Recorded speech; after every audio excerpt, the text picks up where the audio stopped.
What's up everyone? This is Bo, and today I want to talk about this camera. So what's this camera? It's the Insta360 One R 360 edition, and I know I'm late to the game. I only just bought this 2 weeks ago, but I just want to give you my impressions of this camera. So what exactly is the Insta360 One R? It's basically a modular action camera, and it's actually really smart. I bought the 360 edition because I didn't really care for the 4K lens. I wanted to try out a 360 camera, and to be honest, I was a little skeptical, but especially with the build of it. But this thing is impressive. I mean, it feels solid. It doesn't feel cheap at all, and it just doesn't budge. Right? So let's see how we take this apart. There's a little latch here that you have to unclip, and then you can actually break it apart. So there are three pieces. This is the battery, and I'm glad that they built the battery this way, because what they do is they actually sell a thicker battery, and that should extend the battery life of the camera, and that's quite needed because the battery life on this thing is not that long. This piece here is the brains of the camera. So it's got the lens and it's got the buttons on top, and the side door here you've got the USB-C port as well as the SD card slot. Next, we've actually got the actual camera module itself. So this is the 360 camera module, and obviously it's double-sided so that it can see around itself. And you put it back by just clipping it on, and once you clip it on, it actually stays quite tightly put together, and then you just put the battery back on at the bottom, and there you go. So now that the battery is on, you can actually turn it on by holding on the power button, and you get this rather irritating chime, and the screen powers on. It's great that you have a screen, but for a 360 camera, you'd think, well, why do I need the screen for? Because you don't actually need to frame your shot like a traditional camera, because everything within sight of the camera is being captured by the 360 cameras. So the screen actually goes off when I start shooting, and honestly, you don't need to use it. But what the screen is great for is accessing the settings and the menus, and everything can be done through the screen. Otherwise, you can always download the app and connect the app to the camera, and you can control the camera from the app. So what else does this camera come with? It actually comes with this cage. And how you put it in is you have to open up the door at the top,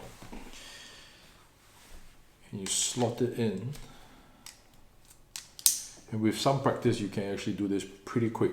The good thing about this cage is you can still access the buttons on top as well as the door on the side. So you don't actually have to remove the cage to charge the camera. So it comes with a GoPro type mount, right, with the 3 fingers, and it comes with 2. So why do you need 2? So this one that comes with it is a special one in the sense that it doesn't allow you to adjust the angle. Why is that important? Because you want to use this with a selfie stick. So you screw in the selfie stick at the bottom, and as you can see, it's dead straight and you can't adjust the angle. So that's really important, because when you're shooting 360 video with a selfie stick, the selfie stick actually becomes invisible to the camera through software. But if it were to be angled, then what happens is the selfie stick actually then becomes visible, which is not what you want. So this actual hinge here ensures that it stays dead straight. So on top of that, what else did I get? I actually went ahead to buy the lens protectors, or lens shields, or lens guards, and they're easy enough to put on, but actually removing it is a bit of a faff. I mean, it's great that it's on tight, but it's actually pretty hard to remove. And if you have really short fingernails, you might actually need a coin or something to pry it open. And every time I do that, I'm just afraid that I'll break it. But I mean, having said that, this is pretty solidly built. The other thing that comes with the camera is this silicone lens cover. And I'm glad that they provide it, because otherwise I wouldn't know how to protect the lenses. As you can see, the lenses actually protrude out of the body quite a bit. And if you were to put it down on the table, it's just too easy to scratch the lenses. But the most important thing to talk about a camera, or any camera, would obviously be the quality of the video. And in this aspect, I would say it's really impressive. So I took this camera out today with my wife. We went to the beach after dropping the kids off at school, and have a look.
So having said all that, would I actually recommend this camera? I would say that anyone looking for a 360 camera, or even an action camera, something like a GoPro, should really consider this camera. First of all, it's modular. So if you don't want to use the 360 camera module, you can obviously substitute it with a 4K module, or even the ultra wide angle module. And I would believe that Insta360 will continue building on this 1R with further modules to come. And I really hope that they build on this line, because this, I think, is something really innovative, and I hope that they continue to build this line. The other great thing about this is that this is, as far as I know, the only 360 camera that's actually waterproof out of the box. So you don't have to worry about getting a case for it to make it waterproof. And this is exactly what I want in a 360 camera. I have 2 kids, and we love going to the beach, we love kayaking, we love sailing, being out in the water, jumping in a pool, and having a 360 camera like that without having to worry about framing the shot and just doing all those action type things is just perfect. If it were not waterproof, it would severely limit the use case I have for a camera like that. Any negatives? Well, first of all, I think the startup time could be a little quicker. The battery life could be a little longer. Obviously, with regards to video quality, I think it will just keep improving and improving. There is still room to improve. But having said that, this is a great little camera, and I think anyone in the market for a 360 camera wouldn't be disappointed by this. So guys, I'm going to be filming a lot more video with this, and if you like what you see and want to know more about what I can do with this camera, make sure to like and subscribe to my channel, and I'll see you next time. Cheers.